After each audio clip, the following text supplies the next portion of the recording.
It's a foodie's paradise. There are multiple sights, sounds, and colors.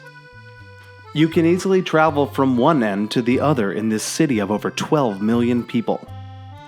While it may have a reputation for being full of eclectic, rude inhabitants, you will find that it has softer, more communal quality. Welcome to Paris, France. Before we get started, remember to like and subscribe to this channel. Thank you oh so much.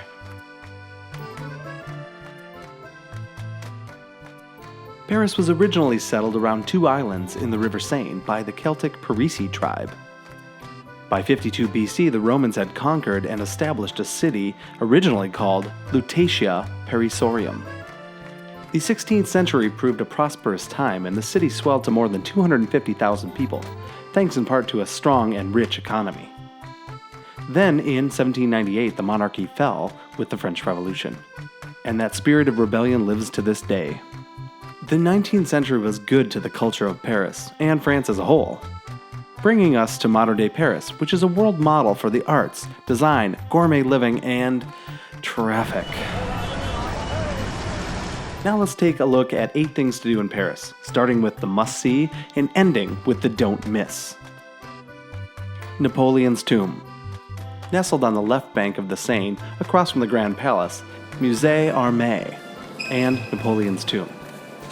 It is a grandiose shrine, and for a small entry fee, worth a look. Plan a couple of hours to visit the tomb, and tour the modest Army Museum. Luxembourg Gardens. While dining in the Latin Sorbonne, consider grabbing a bottle of wine and making your way to Luxembourg Gardens to enjoy a moment of respite.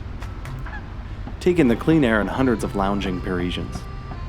This is a great way to avoid traffic and pop-up tourists. Paris Metro. The Paris Metro is an often overlooked way to immerse yourself in the city. With over 300 stations, 16 lines, and clearly designed maps, riding the Metro will guarantee you a more interesting experience while on your visit. If you have some free time, pick a stop at random and explore a new neighborhood.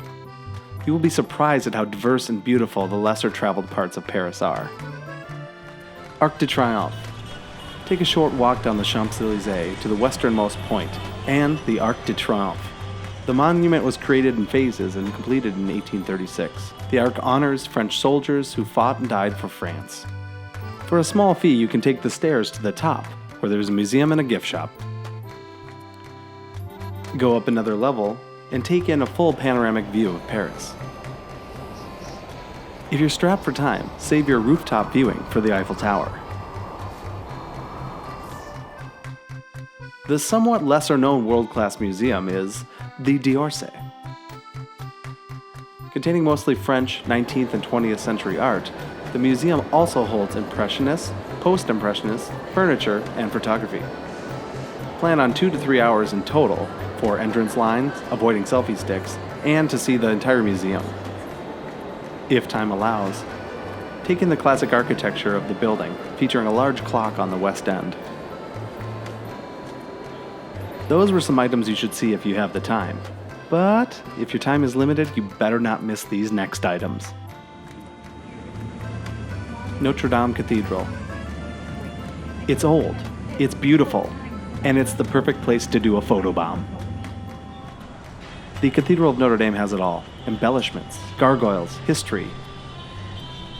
You can take a free, quick tour of the inside, or for a little bit extra, go to the top and see even more views of Paris. The Louvre Museum. The largest art museum of its kind in the world and possibly the best. The Louvre Museum is a treasure trove of art and history. Expect about 30 minutes to gain entrance, then additional time for navigating the obscenely huge crowds within the museum. You will likely be annoyed with the thousands of rude photo-seeking pop-up tourists around famous works of art. But don't let it get to you, there's plenty of other things to see. Plan a few hours to tour a good portion of the museum. Since you will likely tire before you see it all, pick out a section of interest far from the crowds. And consider coming back another time. It is a really big museum. I find it extra special tonight after the museum's closed. You can observe Parisians out biking, fountains, and the city lights of Paris. Culture. While in France, cuisine is king, and there's no better place to consume French culture than at the cafe. Do your best to avoid the high-priced, low-quality tourist cafes. Rather focus on the neighborhoods in between. A few blocks off the main areas, you will find the most delectable eats, heartwarming espresso, and friendly locals. Be sure you are an overly polite guest. Speak French when you can, and I guarantee you an amazing experience. The Eiffel Tower. The crown jewel of them all is the Eiffel Tower. Created for the 1889 World's Fair, this 1,000-foot-plus structure is a sight to behold. If you have some extra time, grab a baguette, a bottle of wine, and make yourself comfortable on the grassy Champs de Mars. This is a great way to take it all in before you venture to the top. Skip some of the lines by having a reservation. There are 3 levels to the monument, each of them offering different amenities. I recommend you get to the top as quickly as possible so you can spend as much time as tolerable. It can be windy, crowded, and cliched, but it's somehow worth it. For an extra treat on the sommet, indulge in an overly priced glass of champagne. You may or may not regret it. An hour or 2 will likely be enough time to fully enjoy. I suggest taking pictures on the lower deck of the 2nd level. Most pop-up tourists seem to ignore this space, but all the tour guides flock to it. To sum it all up, Paris is an amazing, unique, and popular destination. One can understand why it is so well visited. I will be going back soon. I'll see you there. Au revoir.